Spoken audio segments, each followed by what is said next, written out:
Nos invités sont toujours là. Adam Adjorno, journaliste, directeur de publication de Vision d'Afrique. David Diagbavi, journaliste, togosite.com. Élu Magloire Kemayo, journaliste et écrivain. Nous allons terminer par le Togo. Que fera-t-on des conclusions de la concertation nationale entre acteurs politiques? Les travaux de la concertation nationale entre acteurs politiques ont pris fin mardi à Lomé au Togo avec la formulation de 52 propositions de réforme à soumettre au gouvernement pour examen.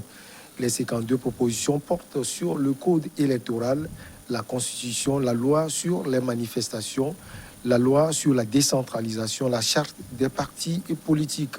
David Diagbavi, la question, elle est toute simple. Que fera-t-on des conclusions de la CNAP? Ça dépend de quel bord politique vous êtes.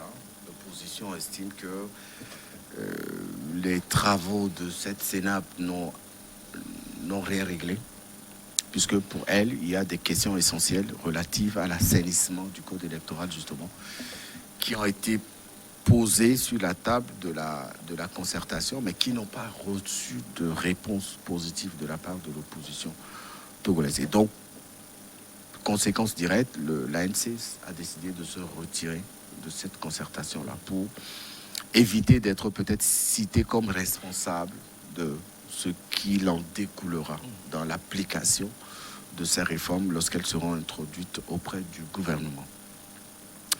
Le gouvernement et ses partenaires continuent la tenue de ces réunions au sein de cette concertation. À la suite, ils ont sorti une cinquantaine de réformes, c'est ça? C'est ce qu'ils ont fait. 52. Voilà, 52 points qui vont introduire, selon eux, auprès du gouvernement, quitte au gouvernement maintenant d'accepter de les passer en amendement pour leur mise à l'application. Maintenant, la question est de savoir, est-ce que cette concertation a apporté les solutions à toutes ces questions qui opposent et le gouvernement et l'opposition tout le temps dans le cadre de ces dialogues qui ont été initiés à plusieurs fois, qui pour certains ont abouti, pour d'autres n'ont pas abouti. Est-ce qu'il y a une réelle volonté de la part des acteurs qui prennent part à cette concertation-là, d'aller à la résolution de ces problèmes qui ont toujours été source de crise politique dans ce pays-là? Je voudrais rappeler aussi que les partenaires internationaux et étrangers comme l'Union européenne, l'Union africaine, le PNUD, etc., ont émis les mêmes doléances en termes de refonte de ces questions qui posent problème sur le plan politique. Et le gouvernement a aujourd'hui, en tout cas, estimé que les travaux se sont bien passés, sauf qu'il y a toujours les mêmes problèmes, les mêmes crises, et qui risqueront de porter un blocage dans l'exécution de ces réformes qui ont été prises. C'est le Togo. On est convaincu qu'on fait bien, on est convaincu qu'on ne fait pas bien. Ça fait des dizaines et des vingtaines de dialogues qui ont été aboutis. Beaucoup d'espoir était porté sur cette concertation, justement. Mais, hélas, pour l'opposition, le train n'est pas arrivé à destination. Et donc, elle a décidé, l'ANC précisément, de se retirer de ce cadre. Adam, la question est essentielle. Est-ce qu'une solution a été trouvée pour ces éternels dilemmes? Non, les préoccupations sont assez diverses et concernent dans chaque parti politique. C'est ce qui fait que d'ailleurs même le soubassement de ce cadre de concertation entre les acteurs politiques. Et donc après cette concertation, moi j'estime qu'il devait y avoir une reformulation des dires de l'ANC, puisque je l'ai dit, je ne me vois pas l'ANC se dissocier des relevés de conclusions qui vont être adressées au gouvernement. Pourquoi? Pour la simple et bonne raison que il a fait défection juste à la veille où il n'y avait pratiquement plus rien. Voilà. Puisqu'il y avait déjà les relevés de conclusion connus de tous les acteurs et qui devaient donc peut-être passer par amendement, qu'on devait revérifier. Sinon, la dernière réunion ne servait à rien. Il n'y avait plus de propositions. Toutes les propositions étaient déjà faites. Et que les gens ont apporté quand même leur appréciation sur ce qui devait l'être ou ce qui ne devait pas l'être. Et donc, moi, je me dis, lorsqu'on va à une concertation, il est très difficile de pouvoir donc s'en apercevoir que voilà, toutes les dispositions que j'aurais voulu soient prises en compte. Or, vous êtes pratiquement 19 acteurs politiques. Et chacun, suivant son appréciation et ses planifications politiques, a quand même dans son sac des choses à dire. Et donc, si j'estime que de bout en bout, on a participé, puisque la date, le début était connu de tous, la fin aussi était connue de tous. Donc, moi, j'aurais bien voulu que l'ANC puisse faire une reformulation qui se dissocie du cadre, de dire vraiment qu'il ne se retrouve pas pratiquement dans les relevés de conclusion qui étaient donc contenus à l'issue de ce cadre-là. On aurait pu comprendre, mais dire quand même qu'il se dissocie du cadre à la fin, hein, lorsque tout était déjà produit, ça cause problème. Mais dire que fondamentalement on est arrivé à trouver les solutions à toutes les points, à tous les points de divergence entre les acteurs politiques, ce serait difficile à dire. Je pense que lorsque nous regardons un peu dans le rétroviseur avec tous les cadres initiés par le Togo, les cadres de concertation, de dialogue initiés par le Togo, qui n'ont pas permis de pouvoir peut-être assouvir la soif de tous les acteurs politiques concernant la question politique, serait difficile quand même qu'on puisse dire que voilà, ce cadre-là a permis de résoudre tous les problèmes. Et ça, tous les partis politiques en étaient conscients. Et donc, moi, je dis, c'est vrai, lorsque ces partis politiques étaient conviés, chacun s'y attendait naturellement à voir quelques points soumis, soit pris en compte, mais ne pouvait pas prévaloir de dire que voilà, toutes les dispositions ou tous les points de divergence que moi je portais puissent être pris en compte. C'est ce que semble dire aujourd'hui l'ANC et qui déplaît à l'opinion togolais qui ne le croit pas et qui estime qu'il y a quelque part, disons, du dilatoire ou carrément le sentiment complotiste pour anticiper sur la non-préparation, comme on a l'habitude de le dire au niveau de la classe de l'opposition. C'est vrai que lorsqu'on organise des élections, il est très difficile de pouvoir prédire des résultats qui arrivent. Mais lorsque vous ne vous préparez pas bien, vous pouvez vous attendre à récolter ce que vous avez préparé. Et moi, j'estime qu'aujourd'hui, c'est vrai, lorsque l'ANC, le cas s'était tiré, ça avait animé aussi le débat politique. Mais aujourd'hui, on n'en serait pas à ce débat-là si l'ANC se trouvait dans ce cadre-là ou se retrouvait dans ces relevés de conclusion, cela n'animerait pas, disons, l'environnement politique comme nous connaissons aujourd'hui. Or, la grande question aujourd'hui, vous allez le constater, ce n'est pas sur le relevé de conclusion, mais sur l'attitude de l'ANC et ça cause problème. Les solutions, Magla Kimayo, ne sont pas trouvées, mais vous avez senti cette réelle volonté d'aller chercher les solutions aux problèmes qui minent les élections au Togo. Je pense que ce n'est que quand on ne s'est pas entendu, quand on est en désaccord, qu'on entame des négociations, qu'on se met dans un cadre de concertation. Donc si on vient et qu'on est tous d'accord, il n'y a pas de concertation, il n'y a pas de débat. Il y a un unanimisme qui fait qu'on est tous d'accord sur ce qu'on va faire. Ça ne dure pas 2 heures, ça dure à peine 5 minutes, on se tape entre les mains, dans les mains et on passe à autre chose. Je crois que ce cadre-là, les acteurs doivent y aller en se disant qu'il est possible qu'ils obtiennent des choses et qu'il est possible aussi qu'ils cèdent sur certains points pour que ce soit constructif. Tout le monde ne peut pas avoir raison tout le temps. Tout le monde ne peut pas non plus avoir tort tout le temps. Et donc, comme dans tout dialogue, c'est-à-dire qu'il faut un minimum dire, si je n'arrive pas à avoir gain de cause sur toute la ligne, voici la limite que je ne voudrais pas franchir. En deçà de ça, je considère que j'ai raté ma négociation. Ça, c'est constructif.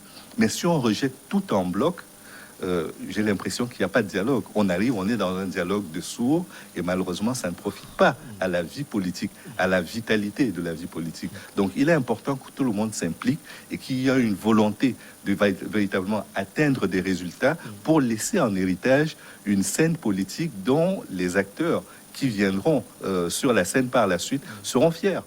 Parce que combien de temps ça a pris pour que la Constitution de 1993 soit finalement réhabilitée en partie et qu'on dise non, on voudrait que ce soit toute la Constitution de 1993 qui soit appliquée dans son intégralité, parce qu'il y avait la limitation des mandats. Donc je crois qu'il faut, dans un dialogue politique, être à la fois sérieux, responsable, préparé à la fois à céder des parts dans les exigences et à comprendre que les autres aussi ont des choses sur lesquelles ils ne peuvent pas céder. Et donc, au fil des négociations, comme dans les négociations syndicales, on peut arriver à obtenir gain de cause ou à dire on n'a pas eu tout ce qu'on voulait, mais au moins on a pu, à ce chapitre-ci, obtenir quelque chose. L'enjeu dans les prochaines semaines, dans les prochains mois, c'est la décentralisation au Togo. Le fait de ne pas participer aux prochaines élections handicape les acteurs qui n'y iront pas pour les régionales, pour tout le processus de concertation et de décentralisation qui est en train de se mettre en place. Ce sont les membres de ces partis-là, pas que l'ANC. Ce sont tous. Je pense que le parti de Sylvanus d'Olympio, le parti des Togolais, lui aussi s'est retiré. Il y a plusieurs partis qui se sont retirés. Et donc, malheureusement, ce n'est pas de cette manière-là qu'on influe. Ceux qui resteront auront toujours raison parce que ce sont eux qui prendront les décisions au final. Le parti des Togolais n'a pas participé compte tenu du fait qu'il n'a pas participé à aucune élection. C'était la condition. C'était la condition. La formule ne remplissait pas les critères pour la participation. C'était l'UFC. l'UFC. En tout cas, pour nos chers amis, toujours fidèles à notre émission, les 52 propositions formulées se regroupent comme suit. 29 propositions sur le cadre électoral, notamment le code électoral, 4 propositions sur la Constitution, 2 propositions sur la loi fixant les conditions d'exercice de la liberté de réunion et de manifestation, 7 propositions sur la charte des partis politiques, 3 propositions sur la loi portant sur la décentralisation et la liberté, 1 proposition sur le statut de l'opposition, 3 propositions sur les mesures d'apaisement et 3 propositions sur le cadre permanent de concertation. David, maintenant qu'il n'y a pas consensus, que va-t-on faire de ces propositions? Malheureusement, et ça a été toujours le même constat, que depuis très longtemps, le gouvernement passera à l'exécution de cette proposition. Et ça renforcera encore une fois la crise politique. C'est le constat qui va être fait. Sinon, le gouvernement aurait pu être aussi attentif à certaines exigences. Je le disais tout à l'heure, ce n'était pas l'ANC ou l'opposition seule qui réclamait l'assainissement du cadre électoral. C'est tous les Togolais, c'est les partenaires étrangers, c'est tous les acteurs politiques. Même UNIR a envie qu'on retouche au cadre électoral. Et donc, s'il y a des réfractions sur certains sujets, la bonne volonté devrait prévaloir. L'opposition accuse le gouvernement d'être le blocus. Le gouvernement dit non, l'opposition exagère dans ses exigences. Au final, c'est le peuple togolais qu'on balade de gauche à droite. Et ça n'amène nulle part. Vous verrez, les prochaines élections régionales, il y aura toujours des problèmes. Et on ira de problème en problème. Ça fait quoi? Ça fait une vingtaine d'années que la politique a toujours opposé les Togolais. Quelle est cette partie qui ne veut pas comprendre la nécessité de baisser le garde pour aller vers l'avant? Est-ce que c'est le gouvernement? Est-ce que c'est l'opposition? Ailleurs, c'était plus grave que ça. Rappelez-vous les réalités qu'on a dans certains pays où tout le monde était braqué sur sa position. Mais à la fin, ils ont trouvé un terrain d'entente. Et c'est ce qu'on veut. C'est ce qu'on veut. La loi sur les manifestations publiques qui a été votée à l'Assemblée nationale, on ramène cette même loi dans le contenu des sujets de débat au sein de cette concertation-là. Ça veut dire quoi? Ça veut dire quoi? On finit de parler comment on dit ça? On finit de décider de modifier la loi Bojona à l'Assemblée nationale. Et les gens ont dit non, c'est pas possible, c'est pas bien. On ramène cette même modification au sein de cette concertation. C'est quoi ce manque de volonté de la part de certains? Et c'est quoi ce manque de volonté aussi de la part de l'opposition d'accepter de mettre de l'eau dans son vin? Il y a des choses... Pour l'opposition, vous avez dit l'opposition, certains là, c'est... Oui. Si je reprends vos termes, vous dites manque de volonté de la part de certains, manque de volonté de la part de l'opposition. Oui. Certains là. Certains, c'est ceux qui ont appelé à cette concertation. C'est le gouvernement. Le gouvernement est représenté par le ministre Boupessi au sein de cette concertation. Ça fait des années qu'on parle du cadre électoral. À un moment, faites le break et dites-vous, ok, nous acceptons d'avancer avec vous. Et on aura les résultats devant. Mais quand vous vous braquez sur vos positions, c'est les mêmes braquages tous les jours. C'est pour ça. Mais c'est des deux côtés, malheureusement. Oui, c'est-à-dire ce qui me dérange. Les acteurs disent qu'ils n'ont plus besoin de dialogue dans ce pays, puisqu'au final, Adam, Format de dialogue en on dialogue. finit- voilà, ça finit toujours comme ça, en queue de poisson. Non, Ouais, et il voulait ajouter ok, quelque oui. chose. Il Oui, ajoute. ce que je voudrais dire, c'est qu'on ne peut pas être dans une scène politique qui est aussi extravertie qu'on l'a au Togo ou dans la plupart des pays africains où ce sont les ambassadeurs étrangers Qui ou doivent les venir, chancelleries étrangères qui vous disent ce que vous devez faire. Si le pays est indépendant depuis 61 ans, dans le cas du Togo, cela signifie qu'il est capable de prendre des décisions par lui-même. Et donc les acteurs politiques devraient par moment se sentir investis de cette mission de prendre les bonnes décisions pour la population. C'est pas par rapport à leur parti. Ce qui convient à leur parti, tout le monde est d'accord. Ils le font à l'intérieur de leur parti. Mais quand ils vont sur la scène nationale, c'est la cause nationale qui est en jeu. Et je crois que de ce point de vue-là, il est important que tous les acteurs se sentent suffisamment investis de la mission de transformer la société togolaise. Non pas dans le sens de leur parti, mais dans le sens du bien-être des populations. De quelque bord qu'ils soient d'UNIR, qu'ils soient de l'UFC ou de n'importe quel autre parti, il est important qu'un Togolais comprenne que la machine de réforme de son pays, la boîte à outils qui est utilisée pour la réformer, est une machine qui est au service de tous les citoyens, qu'il n'y a pas de distinction, qu'il n'y a pas de discrimination. Oui, Adam. Oui, moi je me Maintenant. dis, il y a une question de sincérité qui manque, surtout au niveau des acteurs politiques, majoritairement de l'opposition. Puisque moi je me dis, pour la plupart du temps, lorsque on fait prévaloir souvent l'intérêt personnel parlant des partis politiques ou parlant des anticipations politiques à avoir, ça cause problème. Puisque depuis fort longtemps, lorsque vous prenez les grands analystes qui le disent, normalement c'est le cadre électoral qu'on a toujours pointé du doigt, qui devait être le point sur lequel l'opposition devait donc accentuer ses critiques et obtenir des choses. Et moi, j'estime que ce cadre-là devait leur permettre de pouvoir faire des propositions liées au fait que la plupart d'entre eux ont déjà participé aux élections et savaient ce qui clochait et pouvaient relever ces points-là. Et je pense que ça a été le cas pour tous ces acteurs-là. Mais lorsque vous parlez par exemple d'unanimité, on n'a jamais connu d'unanimité dans dans des dialogues que nous avons connus, que ce soit au Togo, partout ailleurs. D'ailleurs, même le format retenu pour faire participer ces 19 partis politiques-là était déjà contesté par un certain nombre de partis politiques qui n'étaient pas donc conviés à ce cadre-là.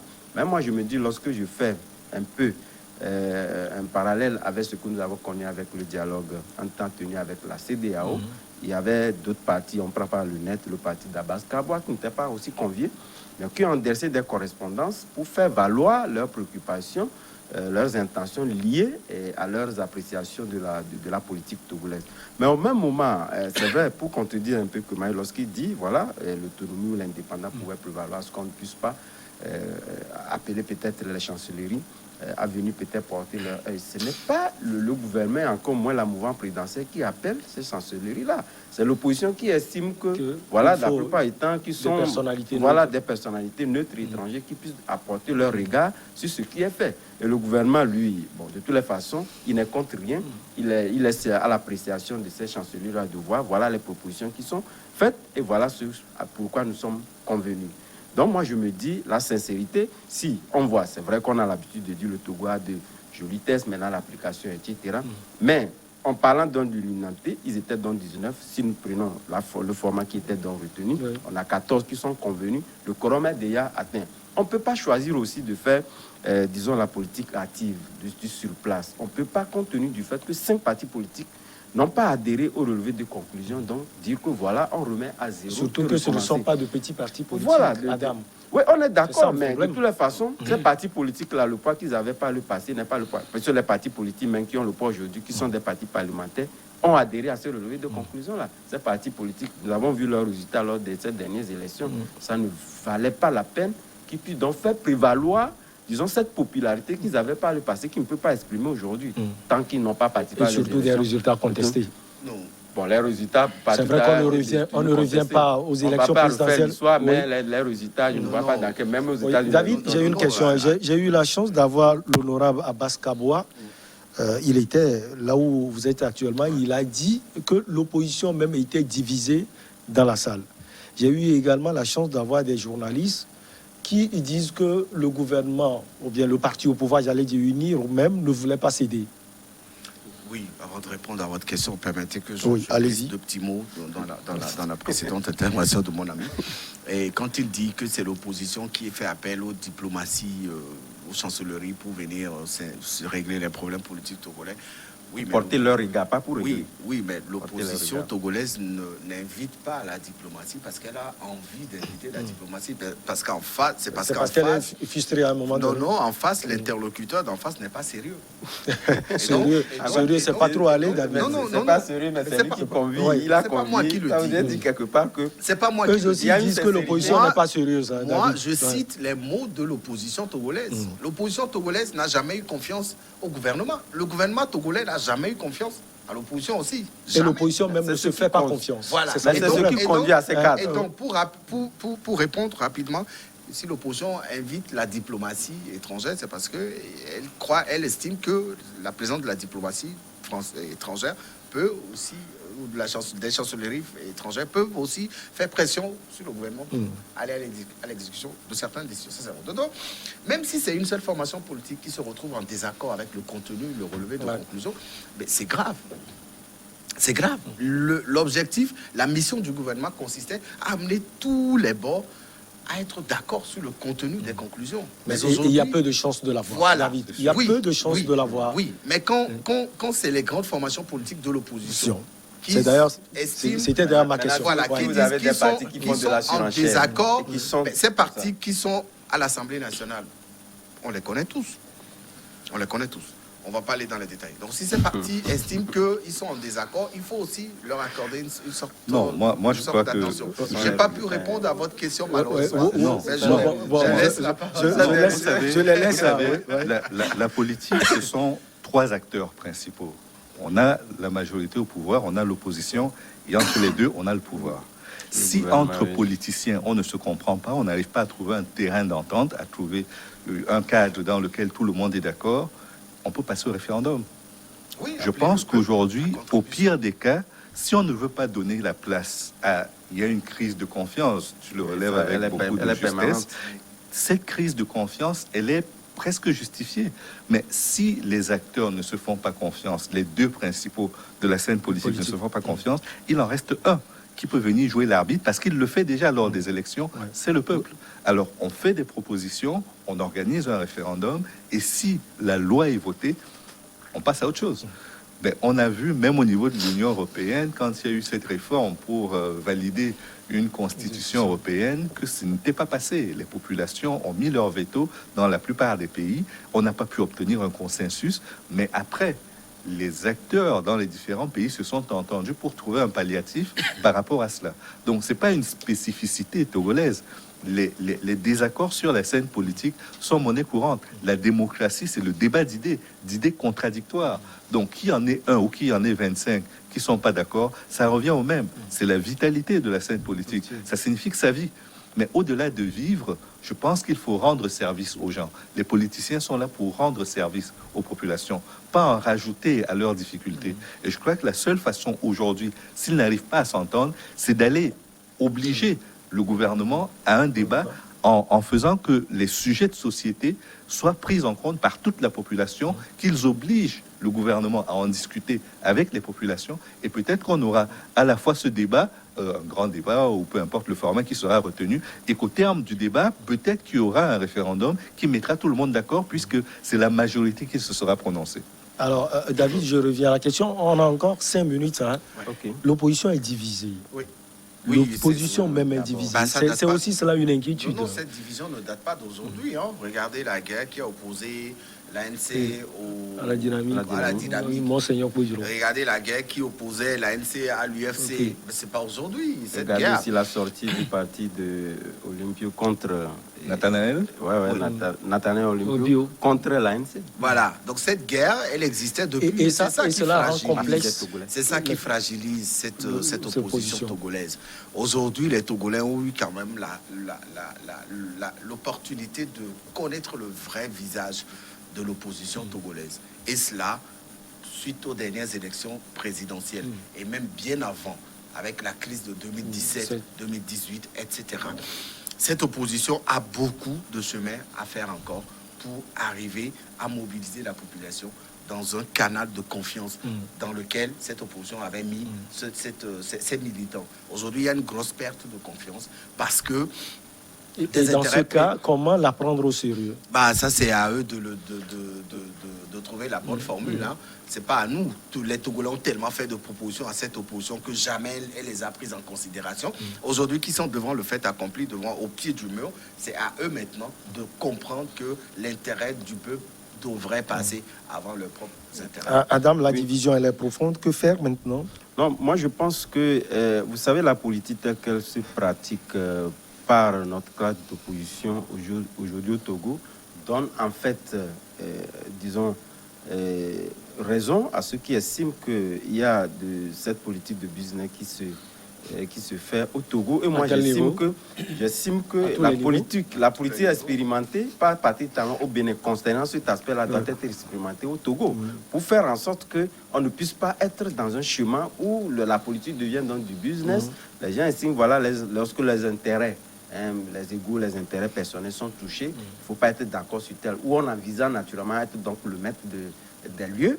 Et que lorsque un autre parti politique venait donc à s'ajouter, je prête le mot à Baskabois, par vos ondes, qui disait voilà les motifs qui ont contraint en fait la NCA à pouvoir être en désaccord avec ces relevés de conclusion. Si cela s'avérait, ça cause problème. Ça cause problème, c'est pourquoi il y a le sens de ma question. Voilà, cette politique-là risque d'être expérimentée au Togo pour départager entièrement ceux qui veulent faire véritablement la politique et auront dans des moyens de le faire que de rester dans cette politique. Le Magloire Kemayo, vous avez fait une proposition, sauf que le référendum là aussi sera des problèmes.